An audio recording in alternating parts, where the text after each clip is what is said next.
15 ya. Matius pasal 7 ayat 15.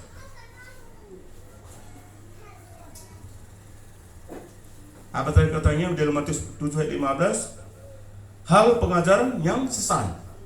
Ya.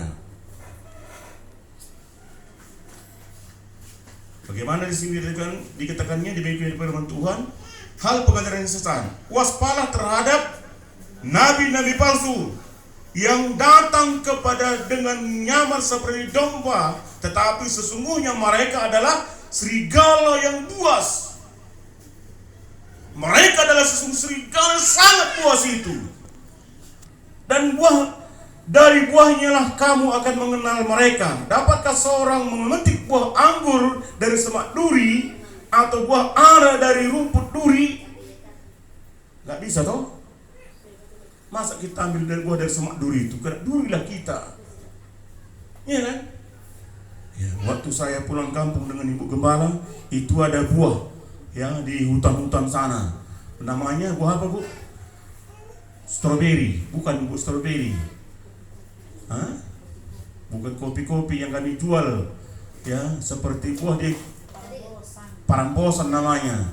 Buahnya kecil-kecil dia, tapi disekelilingin dengan duri-duri sangat tajam. Bayangkan waktu saya ambil pelan-pelan, saya ambil gini, petik lagi buahnya itu, baru saya bawa ke pasar.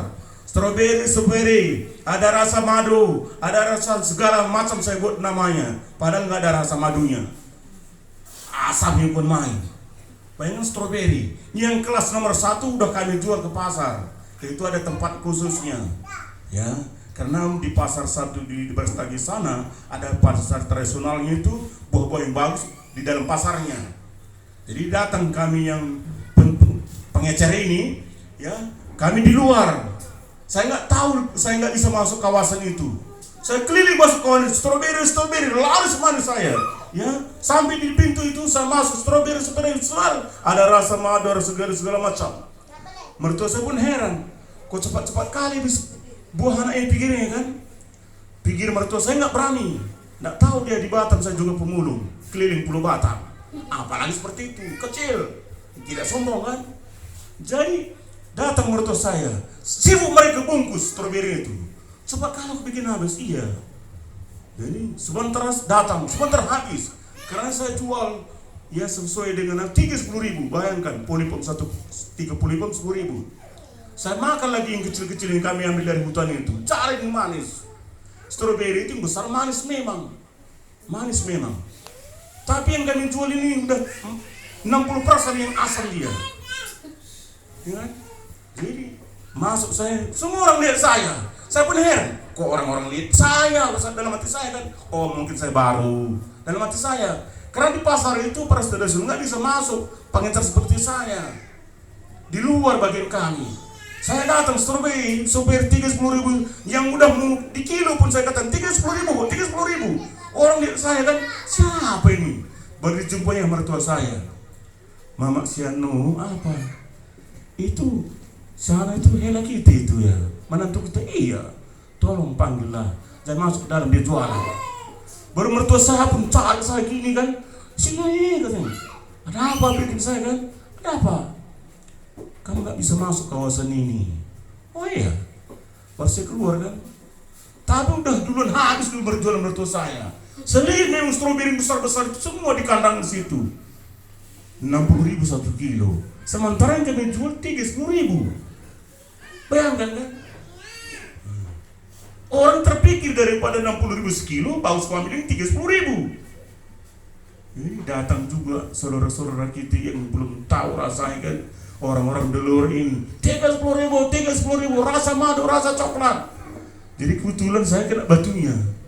Ada situ orang tua udah tua, dia ubanan kan, naik mobil Avanza dia kan, duduk manis di mobil itu, pakai kacamata lagi, rambut dia pun udah tua, putih semuanya.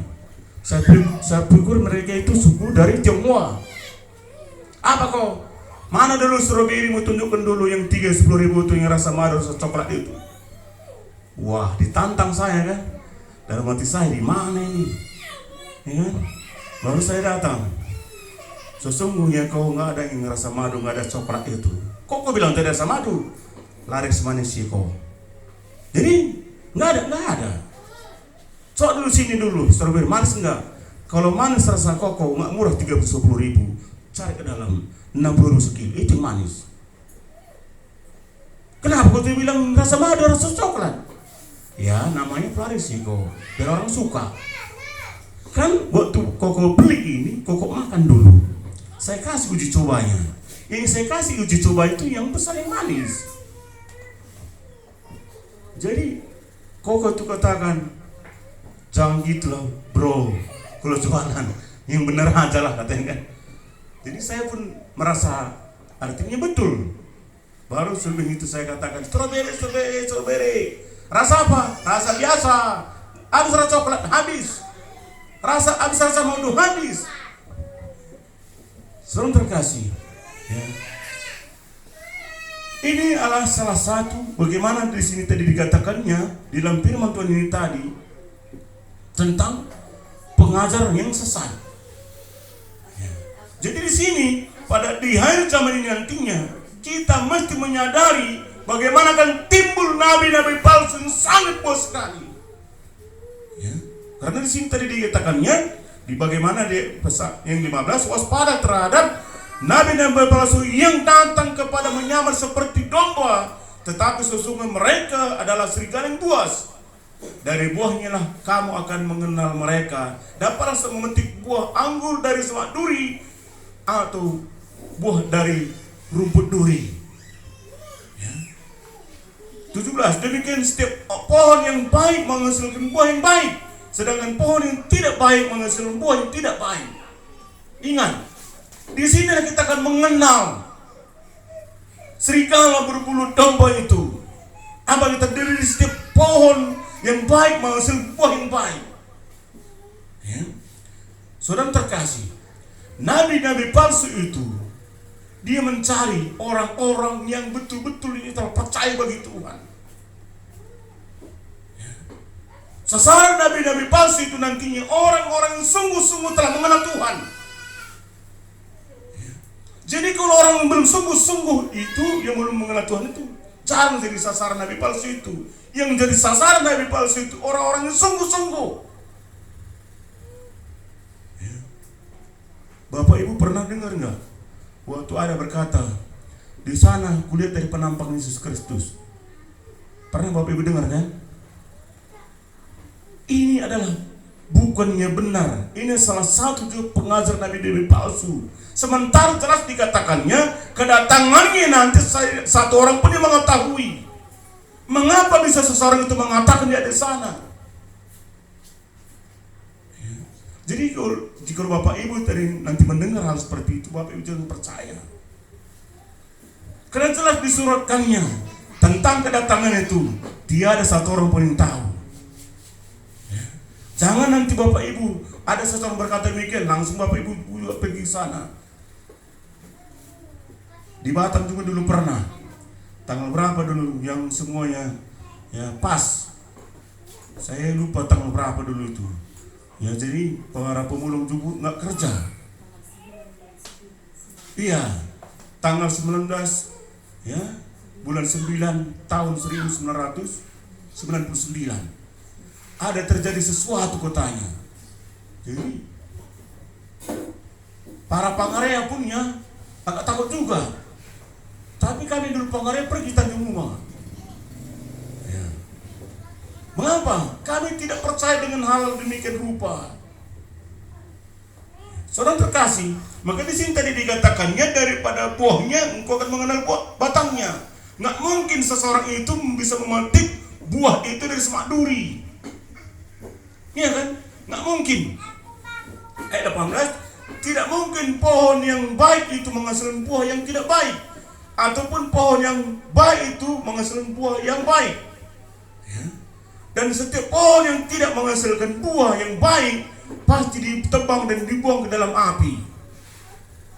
Setiap pohon yang tidak menghasilkan buah yang baik. Ya. Artinya apa? Setiap orang yang tidak percaya nantinya. Karena di tengah-tengah dunia juga tersedia kedua jalan. Jalan yang sempit atau jalan yang lebar. Yang mana kita mesti pilih? Kalau kita menuju jalan yang lebar itu menuju kebinasaan. Kalau kita menuju jalan yang sempit itu menuju hidup kekal. Maka di sini jelas dikatakannya, saudara terkasih, ya, setiap pohon yang tidak menghasilkan buah yang baik pasti ditebang dan dibuang ke dalam api. Ya. Jadi saudara terkasih, ayat 20 juga mengatakan, jadi daripada buahnya kamu akan mengenal mereka. Daripada buahnya kamu akan mengenal mereka. Jadi untuk mengetahui siapa nanti nabi-nabi palsu itu dan pengajar-pengajar sesat itu, lihat daripada buahnya. Semuanya bisa menuatkan, tetapi lihat daripada buahnya. Ya. Di ayat 21, bukankah setiap orang yang kepadaku Tuhan, Tuhan, dan masuk ke dalam kerajaan sorga, melainkan dia yang melakukan kehendak Bapakku di sorga. Nanti pun seperti itu. Banyak orang berseru Tuhan, Tuhan, ya. Itu tidak menjamin masuk sorga. Orang yang rajin belum tentu menjamin masuk ke sorga itu. Karena banyak orang yang ikut-ikutan rajin beribadah, hanya ikut-ikutan, tetapi tujuan ibadah itu ke mereka kurang memahami. Ya. Saudara terkasih, ayat 22. Pada akhir terakhir banyak orang yang berseru kepadaku, Tuhan, Tuhan, melainkan kami berdebat demi namamu dan mengusir setan demi namamu dan mengadakan baik mujizat demi namamu juga.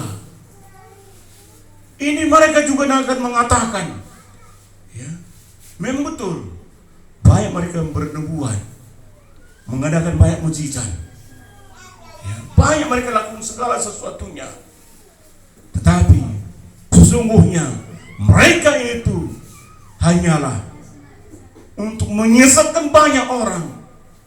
Ya. Maka jelas dikatakan firman Tuhan di pasal yang 20 tadi mengatakan, jadi daripada buahnya kamu akan mengenal mereka. Apapun adalah setiap perbuatan mereka dan tindakan mereka, apapun mereka buat mujizat-mujizat itu, lihat apakah betul-betul mereka yang memiliki seperti firman Tuhan mengatakan tadi, daripada buahnya kamu akan mengenal mereka. Kalaupun pamannya mereka melakukan baik mujizat, saudara terkasih, namun di rumah pun terus ya berantem setiap hari. Ya.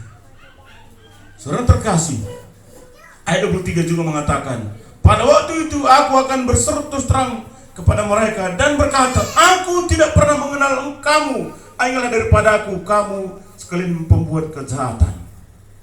Ini mereka yang diperkatakan nanti, aku tidak pernah mengenal engkau, karena mereka semua membuat kejahatan. Ini tugas-tugas nabi-nabi palsu itu, suka membuat kejahatan. Ya.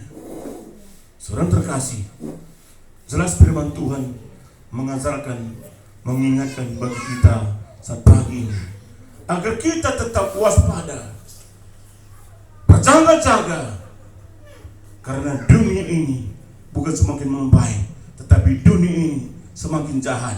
Baik timbul nabi-nabi palsu, baik timbul pengajar-pengajar sesat.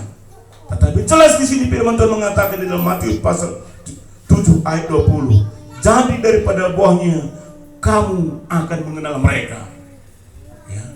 Agar kita bisa memahami dan melihat ciri-ciri nabi-nabi palsu itu nantinya, yang mereka cari itu adalah orang-orang yang percaya, orang-orang setia. Ya. Ingat itu. Mereka tidak mencari orang-orang tidak setia. Orang-orang setia yang mereka cari. Iblis itu mencari orang-orang yang sungguh-sungguh mengenal Tuhan. Ya. Kalau tidak sungguh-sungguh mengenal Tuhan, itu sudah jadi pengikut mereka. Tetapi orang-orang sungguh-sungguh inilah yang menjadi target utama mereka. Ya. Jadi kita harus menyadari itu semuanya. Ya. Karena kita tahu bagaimana kejahatan-kejahatan tipu muslihat daripada si iblis.